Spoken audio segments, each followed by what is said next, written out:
In a crisis, they came to a hospital looking for help, but all too often mentally ill boys and girls in our state are being turned away. It's pretty hard to fathom here, but very real for the children and the parents who live this nightmare every single day. Tonight, 7 investigator Ross Jones continues our series, Waiting for Disaster. I was home alone with him and his little sister, and he attacked me, and it was behavior that was not my child. It was like I'd completely lost my child. Kelly Miltimore can't shake the memory from that day 5 years ago. The day she didn't recognize her 8-year-old son, Liam. Already diagnosed with autism, that's when he first showed signs that he was bipolar. He's talking about wanting to die every single day.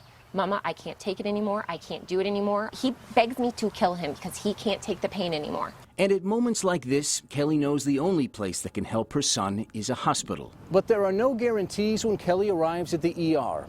If Liam needed stitches or had a broken leg, he'd be admitted immediately. But because he's a child with mental illness, there's a good chance he'll be turned away. We were told there were no beds. And so we stayed in the ER all day. We restrained him in the ER. Day 1 turned into 2, and still no beds. With Liam getting worse, his mom decided she couldn't wait any longer. She started looking herself.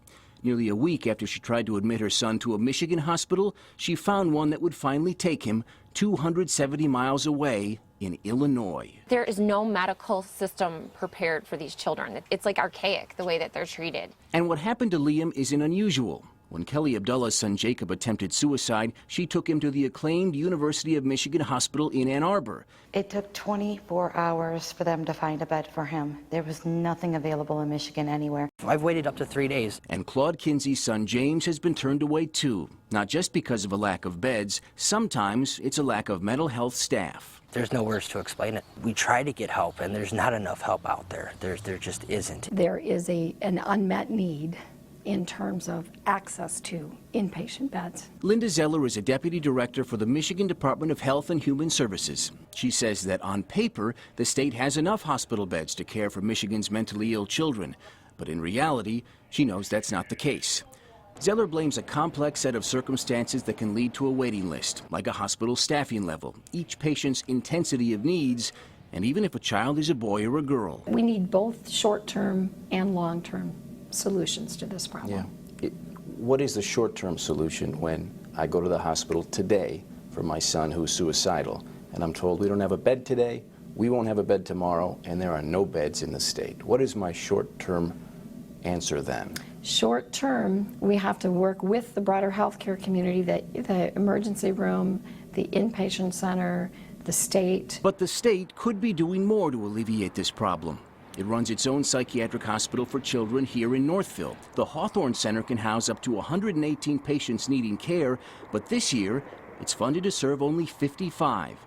Zeller says adding beds could offer some relief, but won't solve the bigger issue. Hawthorne beds cannot be the only solution to the problem. And I don't think anybody, believe me, is saying that they need to be the only solution. But if your son is cutting himself and you need to do something now, you need a hospital bed, don't you? I mean, you're not interested in a long-term fix. You need a short-term one right now before something awful happens. Right, so we do need short-term solutions. We absolutely do. I don't have a magic answer for you because this is a very deep and wide, multifaceted challenge. But parents like Kelly Miltimore say they're not asking for a magic answer, just a hospital with room for her son.